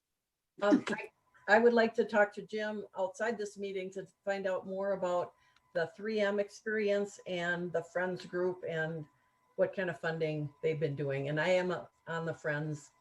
I guess I pay to be a member of the Friends, so I guess I'd like to learn more, and I'd like to connect with Jim. And you, Jim, are you comfortable if Marge gives you a call or shoots you an email? I sure am. And I also have, as we're talking about that, we recently just lost 2 board members. So Marge, if you're interested, we could certainly use you on the board. There you go. Or anybody else, for that matter, anybody else who's interested. We have a very small board and we really could use some more people. Good. Thank you. Martha, then Candace. I thought it was interesting, the comment about, I don't remember exactly what it was, but about some collaboration with Century College before. I think that could be interesting to explore some partnerships with Century or other, colleges or even high schools, like maybe a junior naturalist program, or depending on what kind of degree programs they have, if they're, hours that they can get as part of their degree program that would also support nature center programming. And I think, Jan, that was your comment. I think if I remember correctly, I don't want to put you on the spot, but do you want to, if you're there, will you weigh in? Certainly. First of all, I should mention that we did have a junior naturalist program for kids in the neighborhood and throughout the city and possibly throughout the region. In the summertime, it was usually a 6-week program. The kids would come once or twice a week, age like 10 to 15 or 16. And so that's another service learning opportunity for kids. And that was really fun. And they gave us lots of good feedback too. The Century College was a wonderful thing with Joy, I can't remember her name right now, the professor who teaches the field biology class. And that program with Century College went on for probably 15 years. Mm-hmm. And they came out as much as 3 seasons, 8 or 9 sessions each. And then because of their cutbacks, they cut back to like 1 season. We could choose which season. So the students in that, and it was amazing. They just did an amazing work, and they were energetic and eager. And I just loved working with Century College as well as the junior volunteers. So good. Thanks for being put on the spot. I appreciate that help. Candace, you were next. I would like to contact Tesla, ask them if they would like to be involved and how they would like to be involved. Cool. Thank you. Stacy made a comment in the chat box about connecting with the surrounding cities and districts. So, right, you hop in the car and go visit the other parts of the metro area and maybe a little bit of internet research. And then Martha says, if they have an education program, students could participate in providing programming. So I'm thinking you're talking about maybe the college being sort of getting some teaching of maybe some little kids. They could actually do some of the programming there, or the college itself could sort of bring the classroom to the nature center. Other comments? One comment. Jim, I have a question. Jim, I'm going to go to Joe first, and then I'll go back to you, if that's okay. Yeah, go ahead, fine. Joe. What educational components are there at the Dodge Nature Center? You know, they just finished a large fundraising and had a lot of newsprint in the last few months. Is there a space between Dodge Nature Center and our geographic area that meets, or what kind of, I'd like to know more about where they at, and what impact would we have with the Nature Center closing at the Warner Nature Center? A lot of the St. Paul schools, that was their laboratory of education for outdoor education. And when they closed, I'm not sure the impact of that area and how that, and it doesn't affect us, but sometimes it's good to know the success or failure of other projects.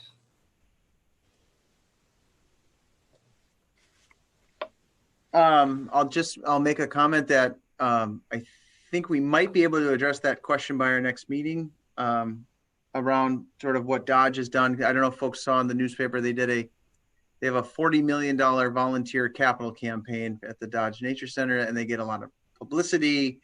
And they're different because they're not owned by a city, they're operated by an independent group, so they're slightly different structure. But we'll start to sort of assess where what other nature centers do, and maybe what they're good at, and maybe not as good at, where we can step in and be great. So Jim, you're next. Well, something about Dodge Nature Center. It was started by the Marthaulers, who owned most of the land that is in the youngest part of West St. Paul and Mendota Heights. And they started it and funded it for years. And if you go to the Nature Center, one block past the edge, the Nature Center on the other side, it would be on the west side of the Nature Center, is a row of mansions, all of which donate to the Nature Center. Because I grew up over there. So we have an economic development opportunity then for the city of Maplewood. Yeah. My question was, we talked about going to 3M, but has the city approached the 3M Foundation or the McKnight Foundation for funding? Yes. This is Joe. We did reach out to their website, and again, they're very specific about what they are looking to fund and where they're looking to fund it. They want new initiatives. They want stuff that is shiny, fancy, nice to show. They don't fund ongoing operations. So if we went to them with a new program, great. But the problem was, at the time, we were trying to backfill salary and trying to backfill and pay for current programming. And that's not what they're willing to fund. They want to be able to go to their funders and their donors with shiny new programming. And if we could come up with that, great. But we did reach out through some channels, through their official web sources. And so that's where we were. We also reached out to the Minneapolis Foundation, the St. Paul Foundation. And again, the folks over there said, go through the state, get state grants. We don't fund operational expenses. We fund new initiatives. Okay. Jim, does that answer your question? Yes, in a way, yeah, it does. Okay. We can always, there's a lot of apples that we can take bites out of. So I don't lose track of who our potential partners are. I did want to make a comment, or there's two things in the comment box. Stacy asked, what was the name of the open position so she can tell a friend? Audra, you get 30 seconds to sell the natural resources coordinator. All right. And as Mike said, it's a natural resources coordinator position. It is posted right now. You can apply directly on our website, and maybe we can send the link out to this group so you all could have where to go and click to apply for it if you're interested, or someone that is. They would be working closely with myself under my supervision, but also working with other departments like Public Works, and you'd be doing everything from working in the open space and natural areas, doing management there. Would be working with, as someone mentioned before, Sean Finwell, who's the environmental planner, on Green Step initiatives, working with the Green Team, creating things like that. Also working on our tree program. being involved with EAB and just the tree canopy in the city of Maplewood and inventory and that kind of thing. So that's a little different with this position. There's the little bit of the forestry component, but it'd be a wide variety of things, working with the rain gardens, and when there's other city projects and developments, making sure that everything is where it needs to be. So it's a great opportunity. I think it's an exciting job, and we're really looking forward to having someone on board. So if you know of anyone, please spread the word. That was excellent. And I will send out the job link to folks so they can forward it on to their friends. We'll save you a step. And then Martha said in the comment box, I was thinking education students getting credit for participating in teaching programs at the Nature Center or others in a collaborative. So as a way to get sort of learning credit. And then Jan, you've got your hand up. You are next. If you'll unmute. Thank you. Yeah, I'd like to speak to a couple of those things if I can. I retired 5 years ago, but it was always my hope that we could extend our relationship with Century College to their early childhood education program, and to teach the students who were training to become preschool teachers, to teach them how to teach about nature to young children, how to conduct puppet shows, some natural history information, so that could be incorporated at the preschool level. So that was one thing. I'd also like to kind of share my wish list for groups that the Nature Center might serve, and then it could possibly form a new kind of initiative that funders would look at. I think that's what funders want. They want, as you mentioned, a new program, a new initiative. And really, there's a number of different populations that we served more or less, and could really have done a tremendous a lot more with. That's of course including whatever you want to call them, disadvantaged folks, people of color, within our community, within the community of Maplewood. There's Hmong and many other cultures that could be reached out to. There's also families of veterans themselves returning. There's programs where I know the Nature Conservancy hire veterans because they love working outside. So why not have veterans do a program where they come and do service learning, for instance, as they try to recover from their time overseas. Another area would be people with some disabilities of all sorts. I mean, there's just a number of different populations. And how about our stressed out families, children, immigrants? I mean, I could just go on and on and on. There's so many ways to heal people through nature. And that, I think, would be a great new initiative for the Nature Center that might receive funding.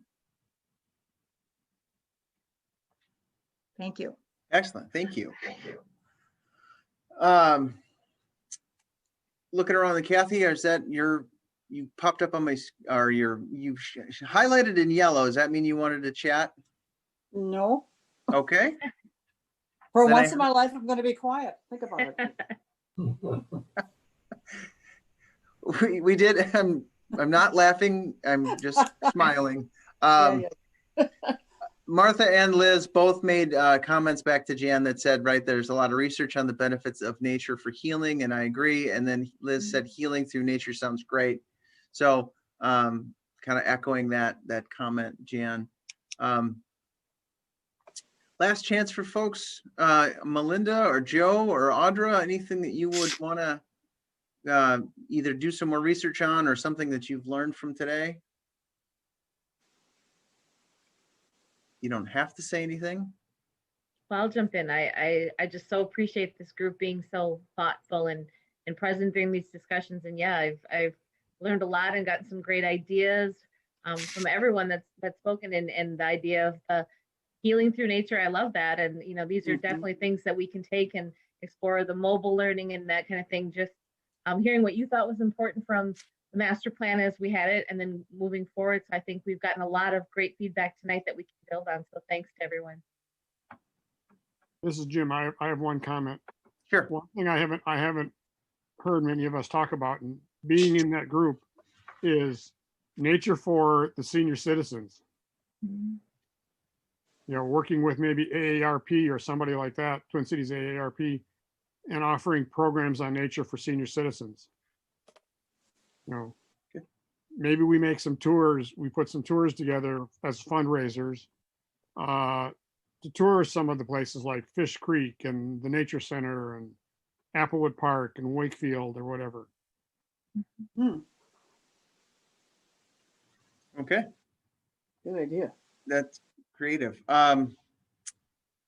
Just in the chat box, Liz mentioned about yoga or meditation as an option too, as in combining in that with nature healing. And then Martha just made a sort of a comment that we could do tours of all the places in the broader collaborative. So if we start to build sort of a East Metro collaborative, we could do tours of all of the places. And so feel free to interrupt me, but I want to make sure that we've got about 15 minutes left of time. I don't want to lose sight of what's next, because we do have another meeting coming up. One of the topics and thoughts that we would kind of do is maybe a really high level of summary of you know what else is out there.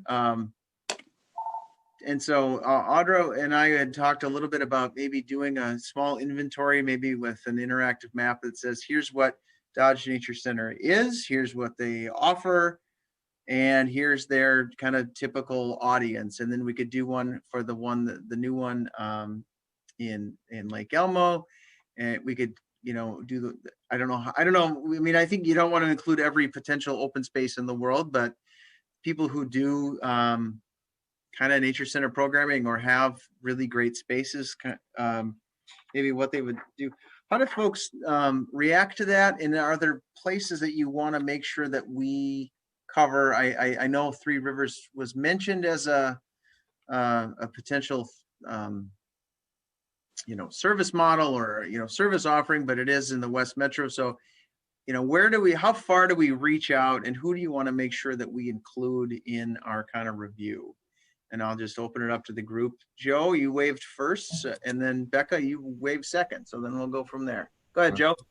I just opened. Oh, Joe Sheeran. No, I meant Joe Fox. Oh, sorry. Sorry, you're third. Too many Joes today. I was back to the watershed district. I'd like to see what their priority is. They have one or two strictly in education. How does that blend in with us? Do they understand what we were trying to accomplish at the Nature Center? Because I know we really had some almost joint programs at one time, right, Jen? Between the watershed and the Nature Center. So yes, we did a lot. Yes, and I would like to see where they're at today with priorities and how they either that we failed or they failed us in that cooperation at times. Good. Thank you, Joe. Becca, you, and then Joe Sheeran.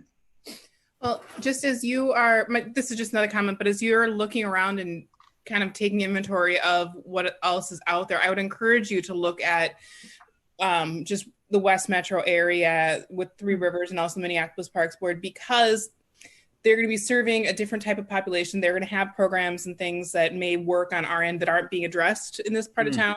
So I would say keep it within the metro area, because, you know, population is the demographics are going to be slightly different, but there's still going to be similar issues that are being addressed out there, and how are they serving those needs. Good, thank you. Joe Sheeran, and then Stacy. Yeah, just my quick comment was that what I'd like to see is someone from outside Maplewood. I think we're really, really looking at this closely. There's a lot of people on this call with a lot of institutional knowledge, which is awesome. What I'd really like to see is someone from outside Maplewood, whether it's the Oakdale Nature Center or Tamarack Nature Center, that looks at what we have as an asset, what Maplewood's biggest asset is, and how they want to leverage our asset, and go from there.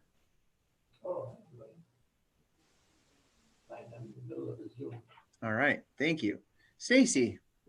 Yeah, I've seen you in the chat box. It's nice to see you in person.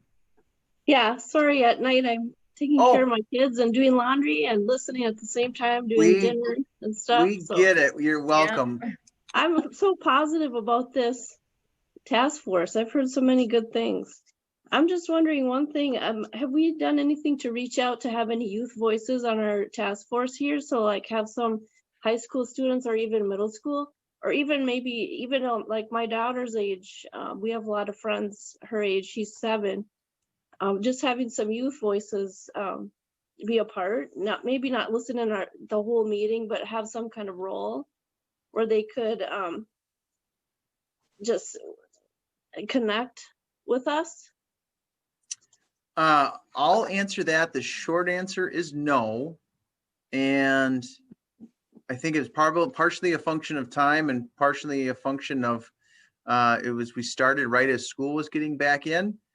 However, I think there's probably a way for us to do that, to get some of that feedback, either through surveys through the schools, or when we do our broader community survey at the end of this month or later part of early part of November. I think we can find a way to get that input, and I'm going to lean heavily on Joe Sheeran, who knows how to get this stuff done. So Joe and I will connect after this, but that's a good point. We don't have any youth voices in this at all right now.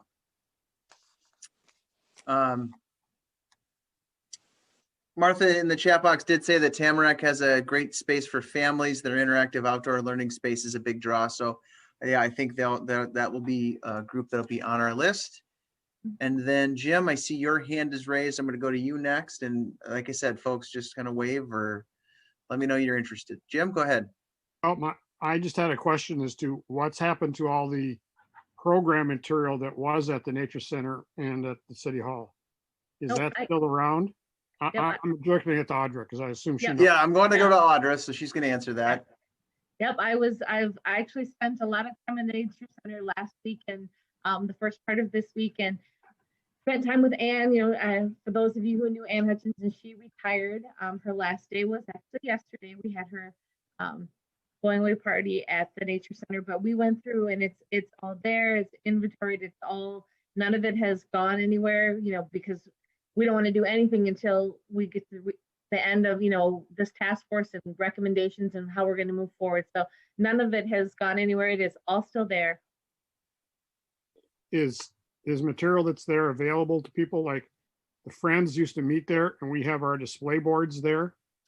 So is there a way for us to get that? Sure. Do you want to, I can reach out to you after the meeting and we can talk separately about what you're thinking of, and I can work with you on that. We just have one series of display boards in a carrier. Sure. You know, if it means, if it's convenient for you to, so we can go get it, that's fine. Or as long as we know it's there, we can set up ahead of time to get it from you when we need it. That's kind of what I'm asking. Oh, sure. You're welcome to store it there, but whenever you need it, just let me know and we can get that for you. Okay. Thank you very much. Sure. Good. Thanks. Kathy Juneman, you've got your hand raised, and then I'm still looking. Thank you. As far as what we're looking into fairly soon, I think if we're thinking about a collaborative of any of our neighboring cities to partner, we need to somehow reach out and find out what their specialty is for, like Oakdale and North St. Paul and Little Canada. You know, you just let them know and you know, I don't think there's anything wrong with saying we're just starting on this journey, but you know, we're looking at the idea of a collaborative and see what they think of it. I mean, you know, I can't imagine that they aren't all in some state of where in the world are we going to end up with this? So, you know, they might want to try and sell us their assets if we sell us ours. In other words, let's try and work together. So, could we find out more about each one of those, please? Yes. What about Roseville? Yeah. Okay. I'll just say that if you're going to want to have a spirit of partnership and collaboration, it's got to include everybody that's nearby. They can say no later, but no, all I'm saying is they have seen, for some reason, I don't know what the magic is, I've never looked into it. They don't ever seem to have any problem with how they fund their nature building and their parks. That being said, I do know some of the things they've done in the past that we wouldn't do, or our citizens would tar and feather us. But nonetheless, I really don't think they're going to be interested. I'm just telling you from what I can gather. Okay. Would they be a good source of information rather than a cooperative effort? Just I don't know. find out how they did things, because they built a mini arboretum there. Yeah. I do know some of the decisions were made in the dark of night, and you will get no council cooperation here for that. Okay. That's a lot. There's a lot to unpack, but just saying. No, I appreciate that. Any other comments or any other things that you want to make sure that we sort of tackle next time? Just one thing about Dodge Nature Center. They're tied to Garlow Elementary School, which is an environmental magnet school, which is right across the Charlton. I mean, it's across the street from the Dodge Nature Center entrance. Okay. But it's Garlow Elementary School. It's a magnet school, environmental magnet school. Okay. And Mike, yes, we have Harambe, but they are no longer qualifying themselves as, before anybody says this thing, as an environmental school. Okay. They've changed their focus, unfortunately. Well, there's also Battle Creek Environmental School here in St. Paul, just across the border. Right. All right, I'm running out of ink, so that's a clear sign that the meeting has got to come to an end. Meeting over. Mike's out of ink. I got to remember 2 pens next time. But that's actually an indicator that this has been really productive and helpful. So I added from the very first meeting, I've tried to identify the kind of the categories, and I think in my notes, I've sort of identified maybe 2 or 3 other kind of categories. One of them is obviously and the assembly of the assets in the region, whether it's ours, whether it's a neighboring community, whether it's a different nature center, sort of what's this inventory of the assets that are around there. And I think Audra will enlist Joe a little bit in helping that. I think there's another category that I've just loosely called legislative, whether it's either advocacy at the legislative level or thinking about sort of, legal structure of the entity. Is it the own taxing district, or is it like a watershed district, or is it some sort of partnership that everybody contributes money to? I think there's that category there. So that puts us at sort of, if my count is right, 6 broad categories, and then we still keep other in case something pops up. I'm going to send the notes out ahead of our next meeting, and I'm going to try to get, I have a time on the calendar tomorrow to get them out, so I'd like to get these notes out tomorrow. But what I would encourage folks to do is, number one, have a great rest of tonight, but look through the notes that I send out, make sure that they reflect kind of the conversation. And if you want, you can watch this again, because we did record it, so we'll post it on the website. So that usually takes a half a day to get loaded up onto the website. So, but you can have access to these materials. We'll put the slides that we showed along with the master plan up on the website. So we'll send that out. We'll send out the job posting for folks, so you can recruit friends and neighbors and loved ones and anybody else that you think would be a good fit.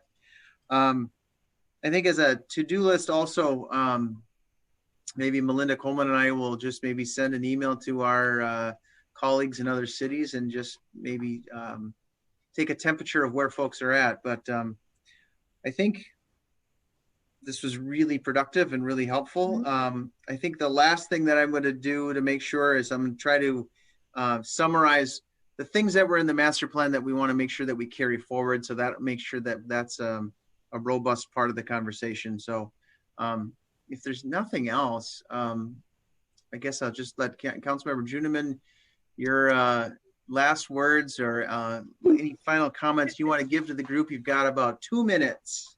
Oh my goodness, that's a long time. No, I won't take that long time, I don't think. I just want to say to every one of you, as the council liaison to this task force, how happy I am and how appreciative I am of your time and your energy and your ideas. This is the kind of thing that will put us on track, and we will be able to go back in and have our nature center operating, and we will be able to be sustainable. It takes this many people with a passion to get anything done. So I appreciate your time now and in between when you're thinking about this. Just know that I appreciate your energy. It's wonderful. Melinda or Joe or Audra, do you want to have anything that you want to close us out with, or something to think about? I will just close out kind of echoing Kathy's comments. It's really good to see such passion for the Nature Center. And I think you are a really great group of volunteers. I think we have a lot of work ahead of us yet, but I really do appreciate your time and talent. So thank you for being a part of this for the city.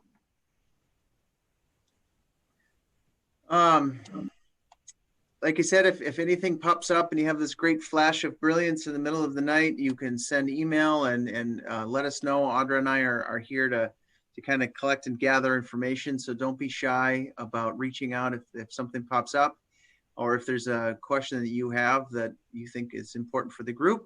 Don't hesitate to reach out. Becca, you got last question. I like it. Well, no, I just, an idea just came to me, and I meant to bring it up earlier, but would it be possible if we had a shared collaborative like Google Drive or something, that as we're out independently doing things, finding just some interesting article or some reading, just a common place where we all can post and not actually have to send 80 emails out. That's all. So I'm not tech savvy, so someone smarter than me will figure that out. Joe, Sheeran, I'm looking in your direction. We'll work and we'll figure it out tomorrow. Appreciate that. Thank you. If there's nothing else, we, as a good facilitator, we started a little bit late. We're going to end a little bit early. So thank you, everybody. Becca, I love your cat. Say hi. Thanks, everybody. The next meeting notice will come out. And so we'll get that posted for you right away. Thank you. Thank you. Thanks. Bye. Good night. Bye.